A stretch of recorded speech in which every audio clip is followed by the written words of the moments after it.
vai zosēni? Gan. Pus uz pusi, jā. Pus uz pusi. Tēja vai kafija? Kafija. Tev mīļākā mūzikas grupa vai mūziķis?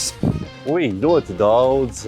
Tas ir tik ļoti atkarīgs arī no darba, pie kur tu strādā, kur tev kaut kāda mūzika iedvesmo, kur tu meklē. Vislabākais skatītājs ir? Jaunā Rīgas teātras skatītājs. Ko tev nozīmē nauda? Ir ļoti būtiski kaut kādā ziņā tomēr saņemt naudu par saviem izdarītajiem darbiem. Visu pasaules naudu tu nenopelnīsi. Man nekad nav bijis daudz naudas. Man nauda nozīmē dalīšanos. Jā, dalīšanos ar citiem. Tava ideālā brīvdiena ir?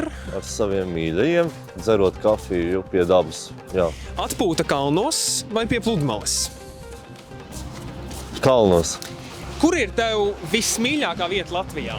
Man ļoti patīk Piebalgi. Tramvajs vai trolejbus? Tramvajs. Kuru lomu tu vēlētos spēlēt, kuru tu vēl neesi spēlējis?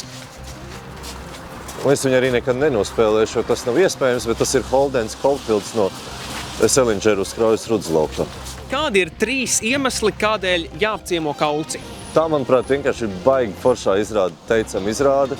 Tur ir izcili aktieri. Es gribētu pa īstam tādu Kauci apciemot, ja varētu. Tā kā, kas zina, varbūt sanāks. Paldies tev!